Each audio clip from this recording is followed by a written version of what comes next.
नमस्कार साथियों, knowledge VCM YouTube channel में आपका एक बार फिर स्वागत है। साथियों, आज के वीडियो में हम आपको बताएंगे कि कक्षा दूसरी, तीसरी, चौथी, पाँचवीं, सातवीं और आठवीं के विद्यार्थियों का आप नवीन पंजीयन किस प्रकार से स्कॉलरशिप पोर्टल 2020-21 में कर सकते हैं यदि उसको किसी कारणवश पिछले वर्ष छात्रवृत्ति नहीं मिल पाई है और वे छात्रवृत्ति की पात्रता रखते हैं। तो साथियों, आपको केवल फ्रेश विद्यार्थियों का ही नवीन पंजीयन करना है और ऐसे विद्यार्थी जो आपके विद्यालय में अन्य विद्यालय से आए हैं उनको केवल आपको साला परिवर्तन के द्वारा ऐड करना है। मैंने आपको पहले ही बता दिया कि यहाँ पे आपको केवल फ्रेश विद्यार्थियों का ही नवीन पंजीयन करना है यदि उनको पिछले साल छात्रवृत्ति प्राप्त नहीं हुई है और वे छात्रवृत्ति की पात्रता रखते हैं। तो क्लास 2, 3, 4, 5, 7 और 8। तो सबसे पहले हम क्या करेंगे, अपने स्कूल scholarship.cg.nic.in की वेबसाइट पर विजिट करेंगे। विजिट करने पर इस तरह से स्क्रीन आएगी जहां पर हम अपना यूजर आईडी और पासवर्ड डालने के बाद कैप्चा कोड एंटर करने के बाद हम लॉगिन करते हैं। जैसे ही आप लॉगिन करेंगे तो आप सीधे अपने स्कूल के स्कॉलरशिप पोर्टल के डैशबोर्ड पर चले जाएंगे, विजिट कर रहे होंगे।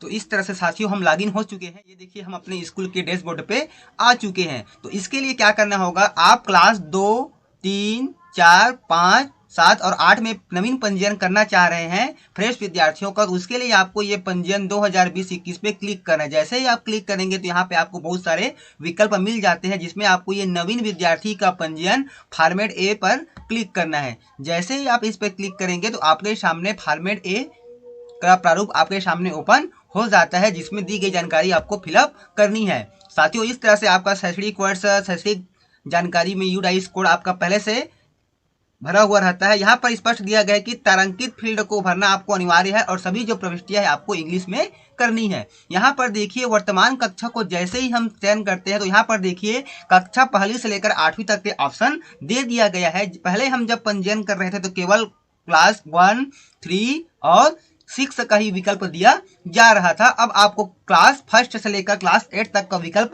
दे दिया गया है। तो आप कक्षा पहली से लेकर कक्षा 8वीं तक के किसी भी विद्यार्थी का नवीन पंजीयन कर सकते हैं। इसके लिए शर्त केवल यही है कि वह उस विद्यार्थी को पिछले वर्ष किसी कारण से छात्रवृत्ति नहीं मिला है और वे छात्रवृत्ति की पात्रता रखते हैं। तो ऐसे विद्यार्थियों का आप यहाँ पे पंजीयन कर सकते हैं।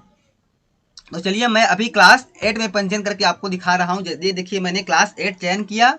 चयन करने के बाद यहाँ पर अगला ऑप्शन दिया है आपका प्रवेश क्रमांक। तो यहाँ पर मैं प्रवेश क्रमांक विद्यार्थी का ये मैंने एंटर किया, एंटर कर दिया। एंटर करने के बाद हम नीचे की ओर आते हैं तो यहाँ पर दिया गया है देखिए विद्यार्थी का नाम। तो यहाँ पे हम विद्यार्थी का नाम यहाँ पे टाइप कर देते हैं इस तरह से।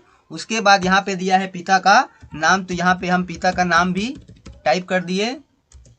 उसके बाद यहाँ पर दिया है माता का नाम, तो यहाँ पे हम माता का नाम एंटर कर देते हैं इस तरह से। उसके बाद यहाँ पर दिया है क्या पालक अस्वच्छ धंधा व्यवसायी है एवं क्या उनके पास वर्तमान सत्र का व्यवसाय प्रमाण पत्र है। तो इसको है तो आपको यस करना है, नहीं तो आपको नो करना है। तो मैंने यहाँ पर नो कर दिया। नो करने के बाद देखिए अगला जो ऑप्शन दिया है विद्यार्थी का आधार नंबर 12 अंकों में दर्ज करें। तो यहाँ पे हमको विद्यार्थी का आधार नंबर प्रविष्ट करना है। चलिए यहाँ पे हम विद्यार्थी का आधार नंबर प्रविष्ट कर देते हैं इस तरह से।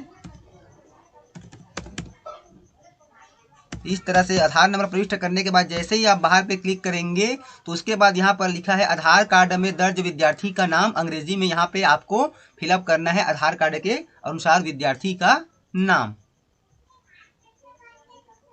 तो यहाँ पे ऑप्शन ओपन हो चुका है। यहाँ पे हम विद्यार्थी का नाम आधार कार्ड के अनुसार से यहाँ पे फिलअप कर देंगे। फिलअप करने के बाद नीचे में ऑप्शन दिया हुआ है जाति वर्ग। तो यहाँ पे हम जाति वर्ग सेलेक्ट कर लेते हैं। जिस जाति के है विद्यार्थी आपको उस जाति को यहाँ पे सेलेक्ट कर लेनी है।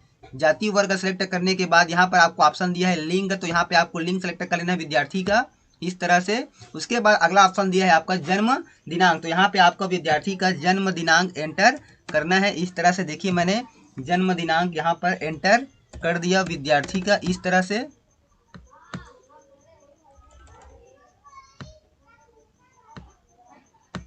यहाँ पे हमें विद्यार्थी ये देखिए हमने जन्म दिनांक सेलेक्ट कर लिया। उसके बाद यहाँ पर दिया है मोबाइल नंबर 10 अंकों में प्रविष्ट करें। तो यहाँ पे हमें विद्यार्थी का मोबाइल नंबर प्रविष्ट कर देना है 10 अंकों में।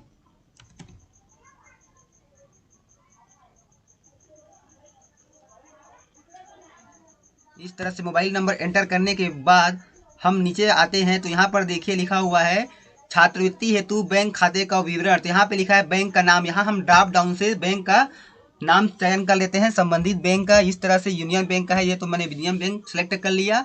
यहाँ पर आप जैसे ही बैंक सेलेक्ट करते हैं तो नीचे में आपको ऑप्शन दिया गया है शाखा का नाम, यहाँ पे ऑटोमेटिक आ जाता है इस तरह से। तो यहाँ पे आपको संबंधित बैंक का आपको ब्रांच सेलेक्ट कर लेना है।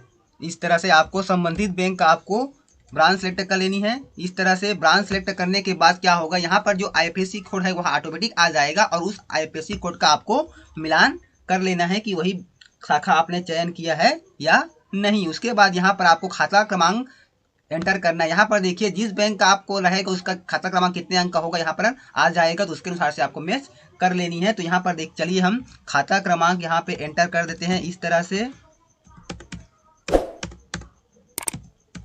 उसके बाद यहाँ पर अगला ऑप्शन है क्या बैंक खाता विद्यार्थी के नाम पर है, तो यहाँ पे हम नहीं कर देते हैं। नहीं है तो, यदि है तो आपको यस करना है। नहीं करने पर यहाँ पे आपके सामने ऑप्शन आ जाएगा किसके नाम पे है, तो यह फादर के नाम पे है। ये चूंकि ये विद्यार्थी के नाम पर है मैं इसको यस कर देता हूँ। नहीं होने पर आपको यहाँ पर खाता धारक का नाम चयन कर लेना है। उसके बाद अगला ऑप्शन दिया है, सीधा हम उसके बाद फिर ये सेव पर क्लिक करेंगे। तो पूरी जानकारी आपको फिलअप करने के बाद, पुटअप करने के बाद नीचे में जो ऑप्शन आपको दिया गया है सेव का, उसे आपको क्लिक करना है। उसके पहले आपको दिखा देते हैं हमने किस विद्यार्थी का फॉर्म फिलअप किया है। तो ये है धनेश्वरी नाम की विद्यार्थी का फॉर्म फिलअप किया है, जिसको पिछले वर्ष स्कॉलरशिप नहीं मिला था क्योंकि उसने फॉर्म फिलअप नहीं किया था। तो यहाँ पे हम जैसे ही सेव ऑप्शन पे क्लिक करते हैं तो इस तरह से ऑप्शन आता है, तो हमें इसे यस कर लेना है। जैसे ही यस करेंगे तो क्या होगा, इसका जो फॉर्मेट ए है वह सफलतापूर्वक सुरक्षित हो जाएगा इस तरह से, और हमको विद्यार्थी का आवेदन क्रमांक भी प्राप्त हो जाएगा। फिर हमें इसको ओके पे क्लिक कर देना है। ओके पे क्लिक करने के बाद पुनः हमारे सामने वह ऑप्शन आ चुका है, तो हम पंजीयन पे पुनः जाएंगे। पंजीयन 2021 पे जाने के बाद यहाँ पर लिखा है पंजीकृत विद्यार्थी का आवेदन फॉर्मेट ए सुधारे या निरस्त करे पे हमें क्लिक करके चेक करते हैं कि उस विद्यार्थी का पंजीयन उसी क्लास में हुआ है कि नहीं हुआ है। तो यहाँ पर देखिए साथियों, जितने विद्यार्थियों का हमने पंजीयन किया है उसकी संख्या यहाँ पे हमको दिखाई पड़ती है। तो चलिए हम देखते हैं कि उस विद्यार्थी की जानकारी जो अभी हमने फिलअप किया है वह यहाँ पे आया है कि नहीं आया है। तो हमने यह धनेश्वरी नाम की विद्यार्थी का फॉर्म फिलअप किया हुआ है कक्षा 8वीं में।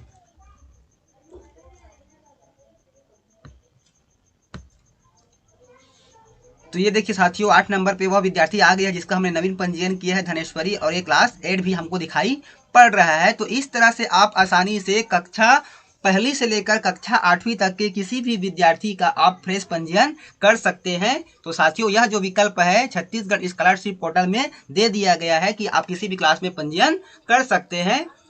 और साथियों जो विद्यार्थी जिनको पिछले साल स्कॉलरशिप प्राप्त हुआ था उसको आपको इस तरह से पंजीयन में जाकर के विद्यार्थी का साला परिवर्तन क्लिक करे में जाकर के आपको उसकी एंट्री करनी है। इसकी एंट्री आपको किस प्रकार से करनी है उसके संबंध में जो मैंने वीडियो अपलोड कर दिया है उसका जो लिंक है आपको इस वीडियो के डिस्क्रिप्शन बॉक्स में मिल जाएगा, आप वहां से उसे देख सकते हैं।